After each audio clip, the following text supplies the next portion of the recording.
मौजूद है उनका ब्राजील का प्रतिनिधिमंडल। दोनों देशों के बीच की ये शिष्टमंडल स्तर की बातचीत की तस्वीरें। अब ये महत्वपूर्ण बातचीत इसलिए भी है कि हम लगातार जिन बातों का जिक्र कर रहे हैं जया, कि कैसे तमाम अपार संभावनाएं हैं सहयोग के उन क्षेत्रों में जहां अभी सहयोग हो रहा है और नए संभावनाओं के द्वार भी खुलने की पूरी गुंजाइश दिखाई पड़ती है। उसका एक बड़ा आधार इस बातचीत पर तय होगा और इसके बाद संभावित जो हम लोग बात कर रहे हैं कि कई MOU साइन होते नजर आएंगे, वो तस्वीरें भी बहुत जल्दी देखेंगे। उसी के लिए एक महत्वपूर्ण बातचीत। बिल्कुल, प्रधानमंत्री का ये दौरा भारत और ब्राजील के बीच आपसी सहयोग और संबंधों को एक नई दिशा देने के तौर पर यहाँ पर देखा जा रहा है। विभिन्न क्षेत्रों में बीते कई वर्षों से भारत और ब्राजील की हम भागीदारी देख रहे हैं, साझेदारी देख रहे हैं। वैश्विक मंचों पर दोनों देश आपसी समझ को साथ में रखते हुए आगे बढ़ रहे हैं। कैसे नए क्षेत्रों की खोज करते हुए नए समझौतों पर हस्ताक्षर होने की उम्मीद है, इस बार ये देखने वाली बात होगी। प्रधानमंत्री नरेंद्र मोदी इससे पहले भी ब्राजील जा चुके हैं, लेकिन पहली बार प्रधानमंत्री नरेंद्र मोदी की ब्राजील की राजकीय यात्रा है।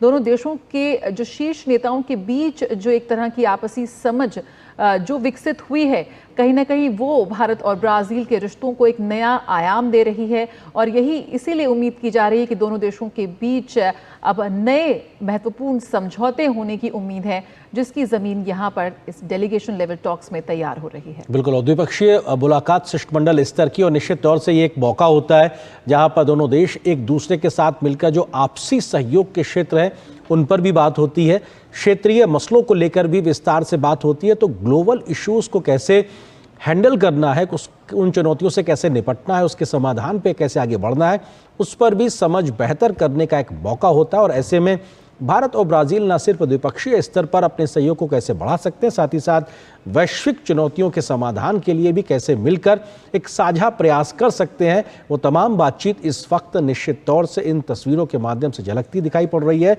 जहां पर वो बातचीत हो रही होगी। क्योंकि हम लोग लगातार बात कर रहे हैं ग्लोबल साउथ के इश्यूज को लेकर, जिसकी मुखर आवाज़ दोनों ही देश भारत और ब्राजील बने हुए हैं। ऐसे में जो UN में रिफॉर्म्स की बात की जा रही हो, ग्लोबल गवर्नेंस में सुधार की बात की जा रही हो, आतंकवाद की समस्या से निपटना हो, वैश्विक शांति को स्थापित करना हो, क्योंकि राष्ट्रपति लूला ने कल अपने घोषणा पत्र या कहा जाए अपने संबोधन में इस बात का जिक्र किया कि तमाम देश आज के समय में युद्ध में निवेश कर रहे हैं, ज़रूरत शांति में निवेश करने की है। और जो तमाम देशों ने अपने 2030 के जो SDGs गोल तय किए थे, उसके लिए जो कंट्रीब्यूशन देना था वो ना देते हुए, उन वायदों से पीछे हटते हुए युद्ध में निवेश कर रहे हैं। बड़ा आसान होता है युद्ध में निवेश करना, इस बात का भी जिक्र उन्होंने किया था, लेकिन अपने आप में इस समय ये दिखाता है कि ये दो बड़े देश, प्रधानमंत्री मोदी और राष्ट्रपति लूला, जब बात करेंगे तो वैश्विक चुनौतियों के समाधान पर भी आपसी समझ को बेहतर करना और वैश्विक मंच पे अपनी बात को मुखरता से रखना और आपसी संबंधों में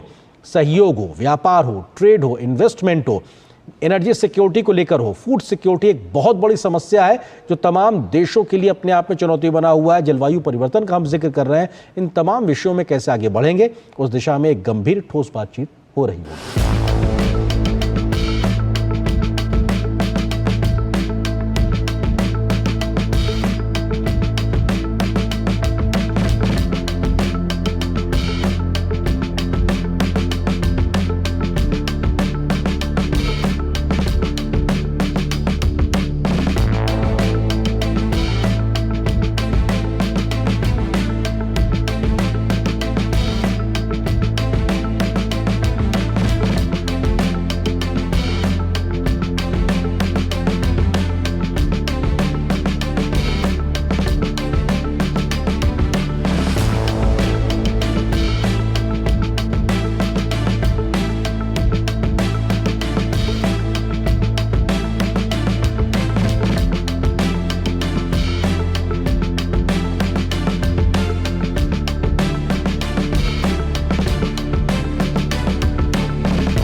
वीके न्यूज, राष्ट्र के नाम।